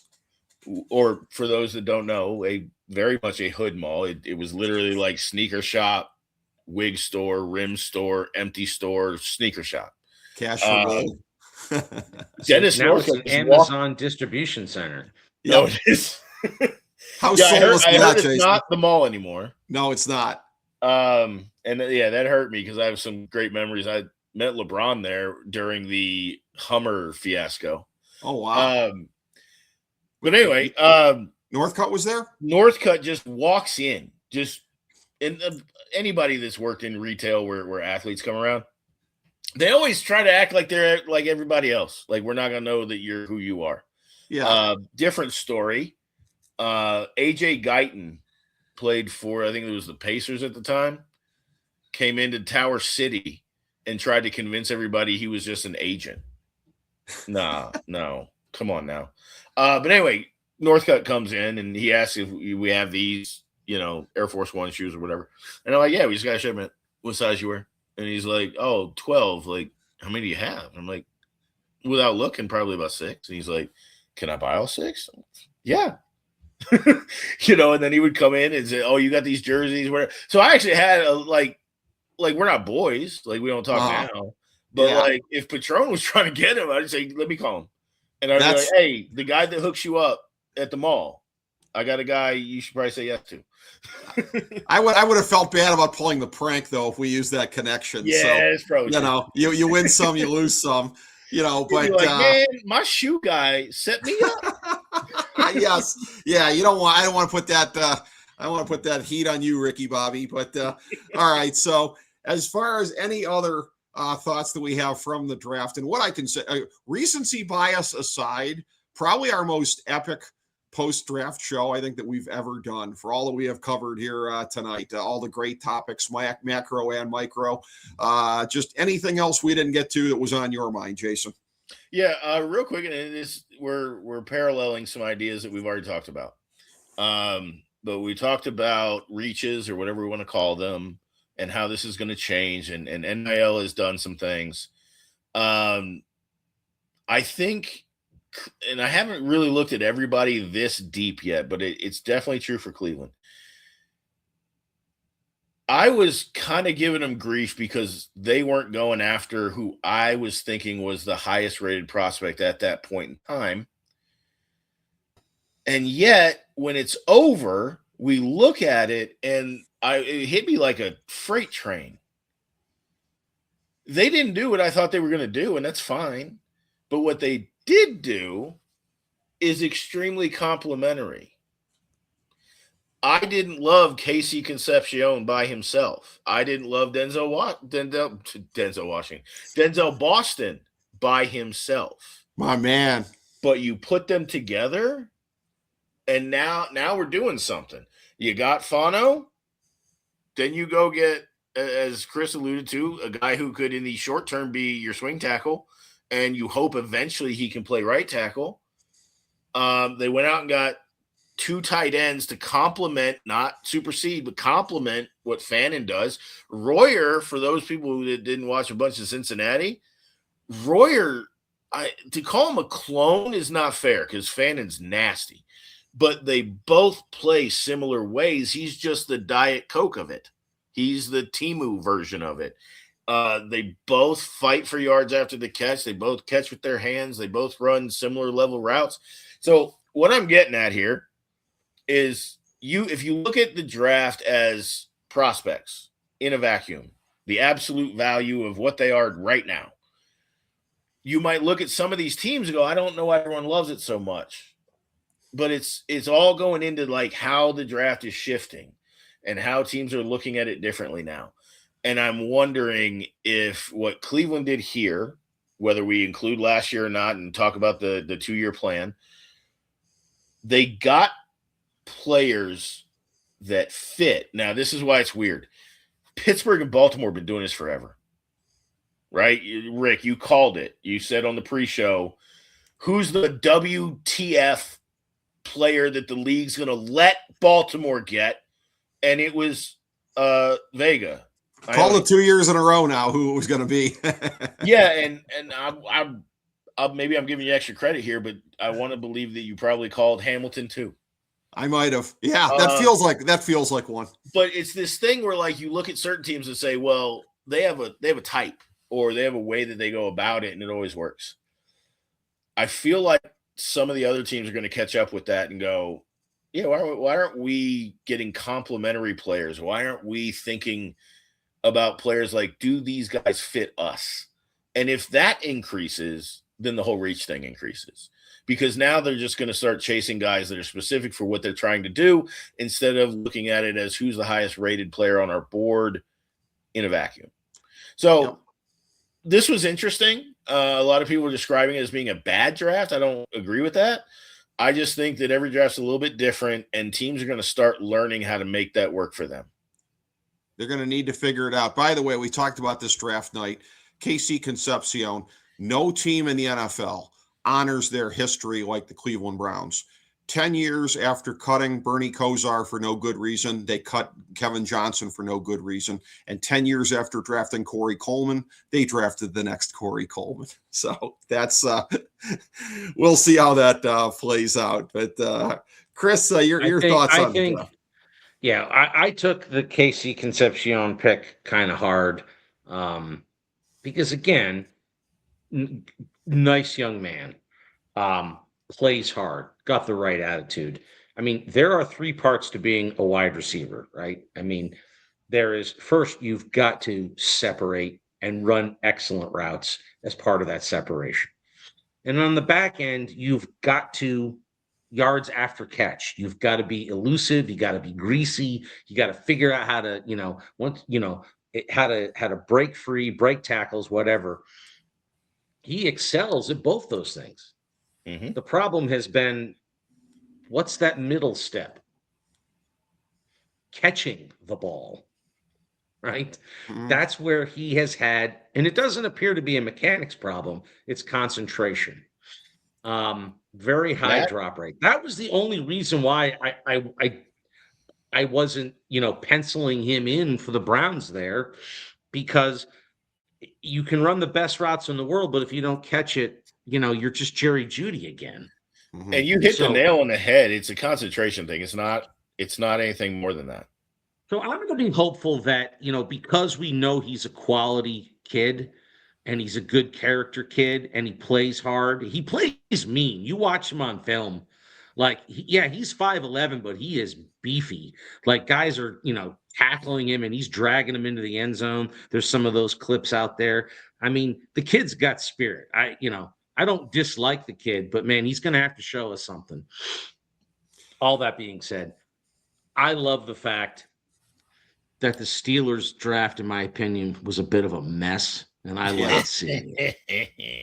Yet another team with a phantom quarterback liked solution. Seeing the Steelers absolutely have problems. Yeah. And I feel for the kid and Drew Alar, Northeast Ohio kid, Medina graduate, lifelong Browns fan. His family's had tickets for, generations. And he gets the call and he gets drafted and they got him on TV. And you can see he was struggling to put that hat on. He was not liking it. He was grinning and bearing it. Like, I can't believe my NFL dream is coming true and I'm going to be a squealer.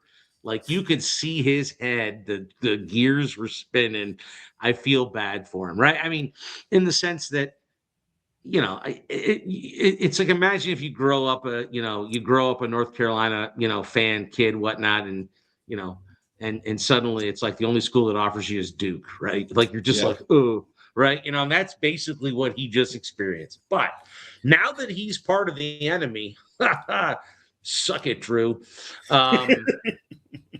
I will say I want to touch on one thing. We've talked about a lot of things in this draft, and I'm gonna focus on a Browns thing because it's been a topic since Saturday here in Northeast Ohio, and that is the DePodesta angle. Yep. And people talking about the last 2 years, and saying, "Wow, is this proof that the last 10 years has been a mess because of DePodesta?" And suddenly, the last draft, he was already relinquishing his grip.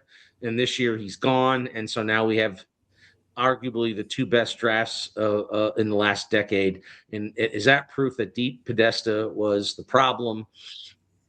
I'm going to say this, and I'm going to give maybe a little credit in a place where the misogynists out there don't want to give. But what if it's not a function the last 2 years of DePodesta leaving, but more of a ascendance of Catherine Hickman in terms of her work and working more closely with Andrew Berry and perhaps giving him some better insight and some better thought processes?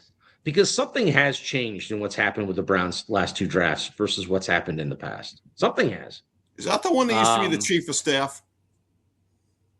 No, she's she came up through the CFL and all that. She is the assistant GM. Okay. And I know when she sort of does interviews like the press conferences and stuff, people like to kind of make fun of her, which is usually what guy football fans do. But I've actually been kind of impressed with her.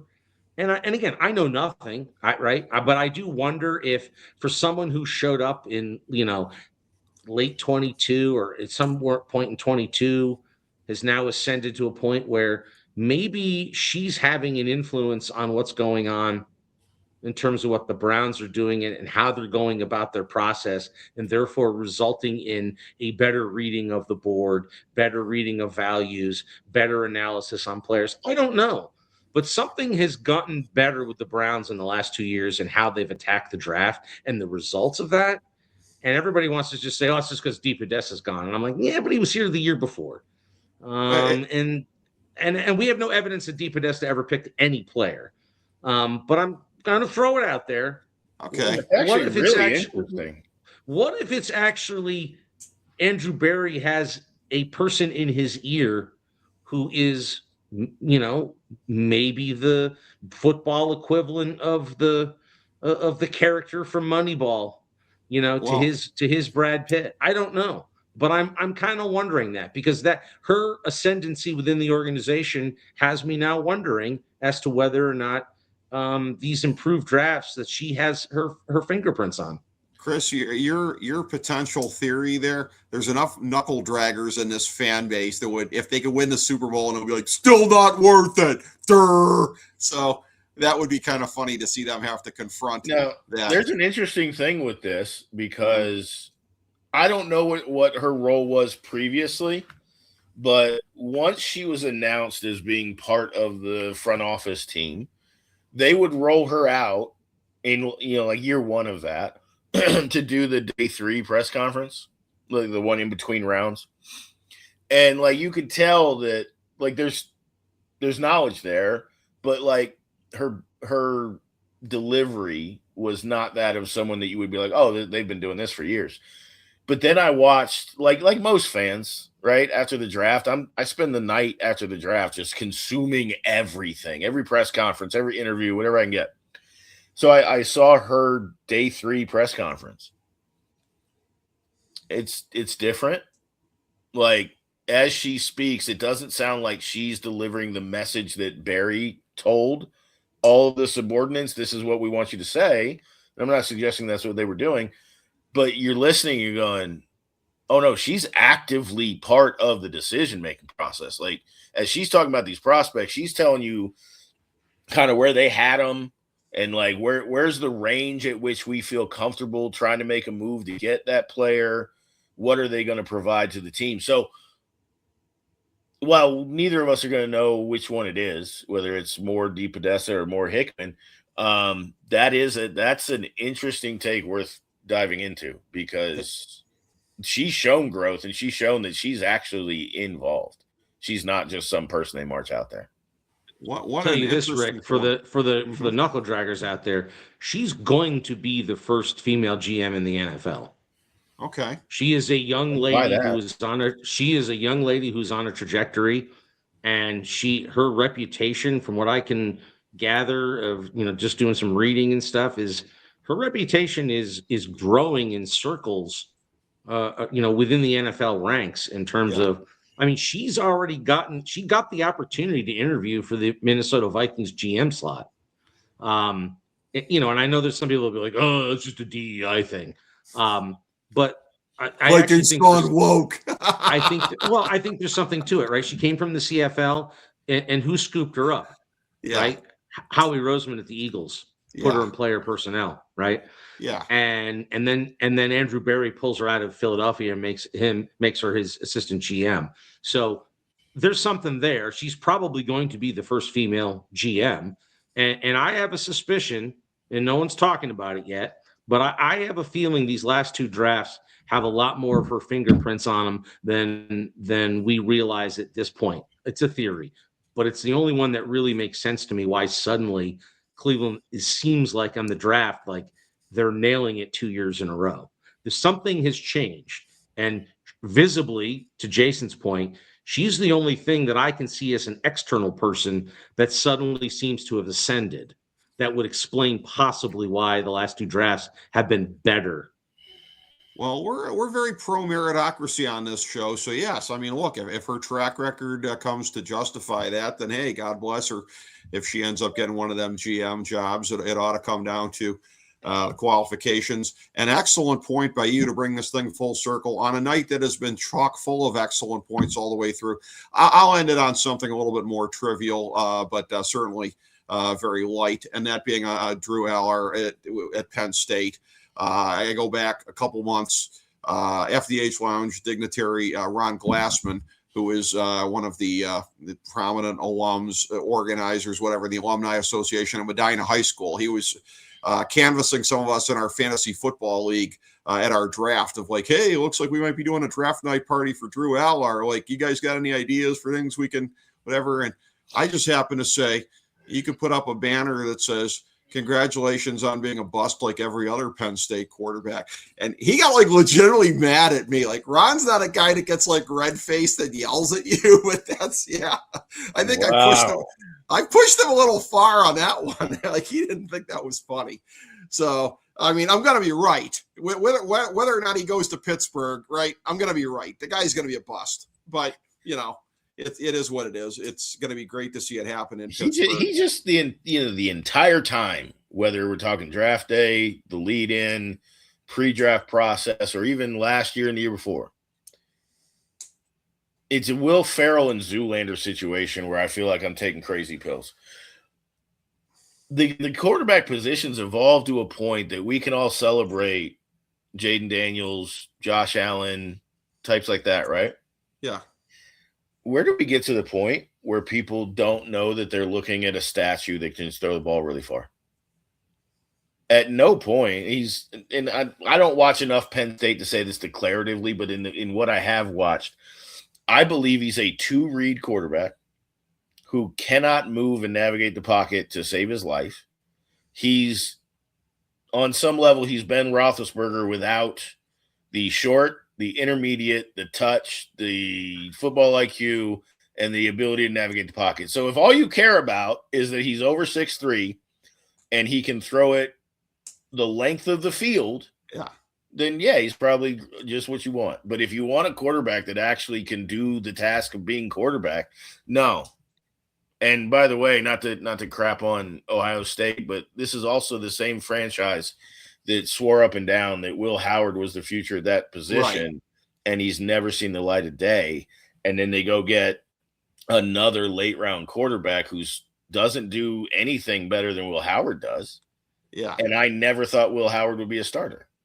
So my dad asked me a year ago why Will Howard wasn't more prominently drafted. There's a recurring theme with my dad there, but in fairness to my dad, he doesn't do the deep dive on NFL stuff the way that we do. So, listen, I think we should be glad that Penn State choked against Notre Dame. Because if they win that, hold on and win that game, the Browns are probably drafting Drew. And none of us here wanted that to happen. So I'm actually okay with it. I didn't even know where all of us stood on Drew, but I can very confidently say that if the Browns had drafted him anywhere under 5th round, so like under pick 196 or whatever, I would have come in here hot. I'd have been livid. I'd have said that the Browns draft was, dog feces. That was I made a list of 10 names that I did not want drafted at all. Yeah. To at least to the team I follow. And he was absolutely on that list.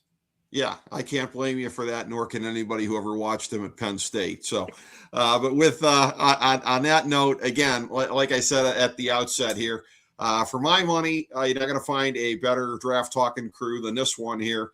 Jason Jones and Chris Galloway, along with me, Rick Morris. We've been doing this as a unit since 2012, just 5 years shy of how long the program's been around, and the pre and the post shows. But then the last 2 years, getting back to doing the live show in between as well. So always one of the major highlights of the FDH year on the calendar. This is one of the high spots that we get, is being able to do the draft coverage here. Cannot thank you guys enough. Really, really appreciate it. Thank you, everybody, for checking out FDH Lounge mini episode 1921.